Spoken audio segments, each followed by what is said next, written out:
have to tell you, I do have a Scottish background. My father is a full Scotsman, okay?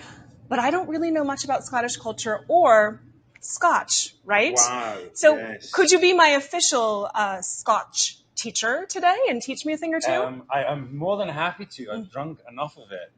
I don't really know an awful lot about it, but I think that makes you an expert. I mean, my first thing I would say is that this is Scotch whiskey with no E. As you can see, that's a common mistake. Is this because someone had too much of it when they were trying to make the label? I think so, yeah. Less letters is better. It's easier. Should we taste a little? Should we do that? Do you have a favorite? I do. Okay. You can pick. Wow, okay. Well, then I will say, should we go by years? We'll go by the years. So the first one will be the Glenlivet, 12-year-old. Okay, cheers. Slanja. Smooth. It is smooth. Yeah, I can see the crew all desperately wanting to join us here. Everyone's salivating behind you. That's really good. I have to say, these are beautiful glasses as well, aren't they? They are. See, the color's pretty good too. Yeah. Like, as a generic rule, there's like this is very basic, 3 different kinds of like Scottish whiskey. There's like Speyside, which is like southern whiskey kind of, which is very light in color, very sweet. I still like, I know what I'm talking about. I know, it's very impressive. You could be lying, but you're selling it. Island whiskies are like a bit more fiery. And then if you go to Islay, the Islay whiskies, which we'll get to, are like really peaty. And it's all to do with the water and the peat that's in the water that gives it that strong taste. And then you obviously have the barrel, the way it's conditioned, can affect the color and the strength. And obviously, some of these are like matured in like different kinds of barrels, as like sherry cask or that bourbon cask, and that will make it, have a slight undertone of whatever that cask is. Let's move on. Impressive, I have to say. If this acting thing ever goes away someday, I think you have a future in. Thank you. Sitting at a bar. Sitting at a bar and just pouring out your whiskey expertise. Yeah, I'm think very good. People can learn a lot from you. I'm glad it's 10:30 in the morning and I'm already drunk. On a Monday, by the way. Every week should start off this way. All right, so this next one is, how do you pronounce this? So this is Oban, and it's a West Highland whiskey, not West Holland. I thought it said Holland on the bottle. Yeah. That's the extent of my expertise. I got a whiskey calendar for some fantastic fans this year for Christmas, and each day you advent calendar, you open up every week, dram of whiskey, and I think there might have been some Scandinavian whiskeys in there, which were pretty good. I'm sorry, the fans sent you a whiskey advent calendar? Yeah, best fans ever, huh? You have these most amazing fans, and I also love that they do things for causes, right? Like, they're doing a lot of good. For like my drinking cause, it's pretty good. The deterioration of your liver cause? Yeah, wow. Check myself in today. But no, they're wonderful. They support our charities and have done so, for this last year and raised, hundreds of thousands of pounds or dollars for respective charities, which is fantastic. All right, let's try this one. I'm gonna let you pour this one. Okay. So we're gonna have obviously a wee dram. Or a wee nip.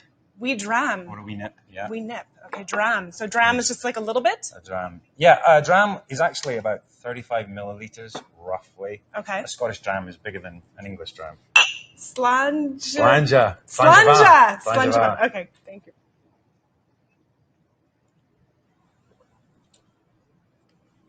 What do you think? Smoother, that was isn't putting it? a little hair on my chest. Oh, really? It is. Maybe it's because I took a bigger sip. Do you see it sprouting? Yeah, wow. Yeah. Your voice is getting deeper as well. I know, yeah. I'm going to be more manly than Jamie absolutely. By the time we leave this. I really like that one. There's also another one. Oban is in the West Highlands, obviously, and there's actually a port in Scotland, and it's a place where you can go to the islands from Oban. It's a very beautiful part of the country. All right, what do we have here? This is the Macallan 15 oak cask. It's been matured in an oak barrel. And it's Macallan is a really fine whiskey. Is it? I believe Prince Charlie. This is his official whiskey. Okay. Not Bonnie Prince Charlie, obviously. Prince of Wales. So here we go. That's a Scottish measure. All right. Yeah. I can see that. I think that's about 4 times with what the Brits drink. Yes. So Slanja. Gavjoch. Gosh. Gavjoch. Have a wee drink.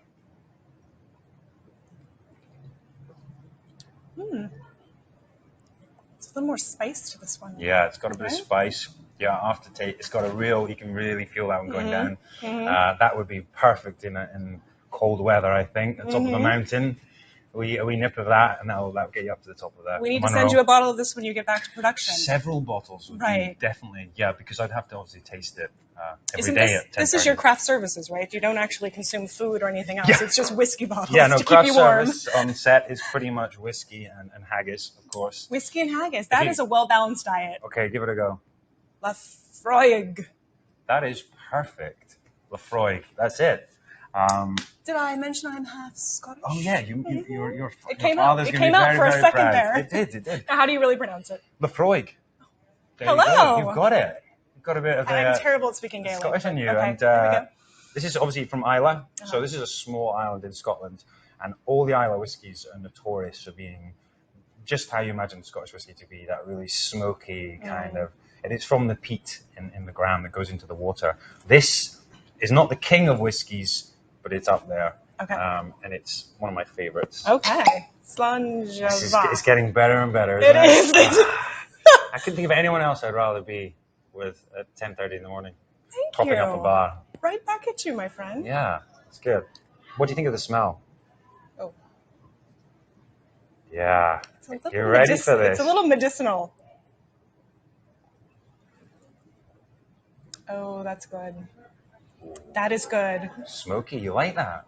Can we do this every Monday morning? Yeah, we should. You don't have any plans, do you? Absolutely not, no. When you're shooting in Scotland, you could just swing by the Grove for a little whiskey every Monday morning? I'll drink to that. Okay. Cheers. Cheers. Also, what we'd say is, just before you're about to leave, like the bar or the pub, you say, have a wee Jock and Doris, which is a wee Jock and Doris? A wee Jock and Doris. A wee drink before you leave, a wee drink out the door. So just before you go to the pub, you have a quick... Wee Jock and Doris. Have you noticed that I'm able to say the Gaelic words much better after 4 of these? Yeah.